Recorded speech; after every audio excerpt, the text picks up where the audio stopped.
Halo teman, galbay pinjol di akhir tahun insya Allah aman asal lakukan ini. Nah, berita ini sangat penting sekali ya teman, karena kita tahu untuk galbay pinjol ini di akhir tahun akan membuat dampak yang buruk buat teman-teman. Tapi saya yakinkan di sini insya Allah akan aman jika teman-teman perhatikan hal-hal yang saya sampaikan ini. Jadi mau simak video sampai habis ya teman. Nah, yang pertama, jika kita sudah galbay di akhir tahun ini adalah kita harus langsung putuskan komunikasi dengan pihak pinjaman online. Nah, cara putuskan komunikasi gimana Bang? Nah, teman-teman copot kartu perdana yang ada di handphone teman-teman yang berhubungan dengan pinjaman online, dan lebih baik teman-teman langsung setting untuk pengaturan pabrik atau pengaturan awal di handphone ya teman. Nah, ini bisa menjadi salah satu cara untuk yang namanya memutuskan hubungan dengan komunikasi dengan pinjaman online. Nah, kalau kita sudah putuskan hubungan dengan pinjaman online, artinya pinjaman online tidak akan bisa untuk menghubungi kita.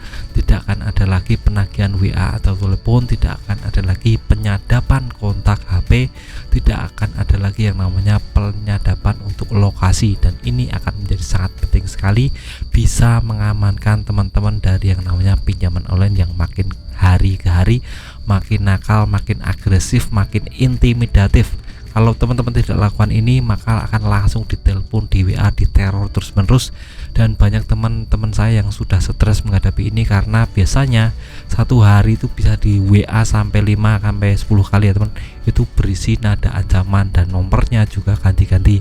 Jadi kita tidak bisa menghindar karena nomor kita sudah jadi target utama dalam penagihan atau teror pinjaman online. Jadi putuskan komunikasi adalah solusi terbaik jika kita memang sudah niat mau galbay alias gagal bayar di pinjaman online.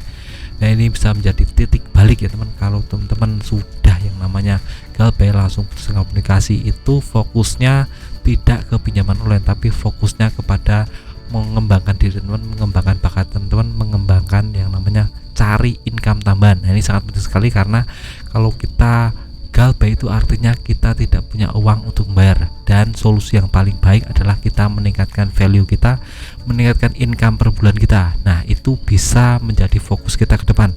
Jadi jangan fokus untuk melunasinya, jangan fokus menghalalkan secara untuk melunasi tagihan maupun hutang-hutang sana sini untuk melunasi tagihan. Jangan pernah seperti itu.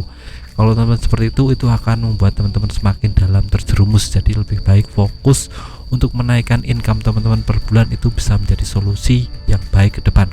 Nah, kalau sudah melakukan yang namanya putuskan komunikasi, teman-teman langsung ya kalau bisa sementara pindah domisili dulu, karena untuk pinjaman online yang mungkin nominalnya besar sekitar 10 juta atau 20 juta, itu mungkin ada penagihan langsung ke rumah.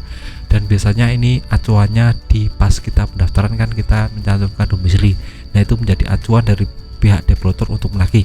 Jadi teman-teman untuk sementara pindah rumah dulu agar aman, atau teman-teman pindah kontrakan dulu. Itu bisa menjadi solusi terbaik agar tidak ditagih-tagih developer.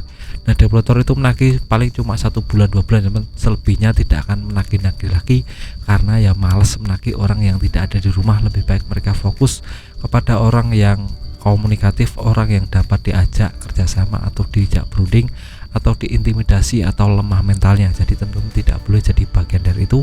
Teman-teman harus lepas dari yang namanya prioritas penagihan pinjaman online agar ke depan tidak ditagih-tagih lagi oleh developer pinjaman online ini. Nah, buat teman-teman yang kurang puas dengan video ini, bisa tulis di kolom komentar tentang masalah pinjaman online, masalah penagihan developer, masalah hal-hal yang menyangkut pinjaman online, akan saya jawab sebisa saya. Dan video singkat dari saya semoga bermanfaat, tetap semangat kehidupannya lebih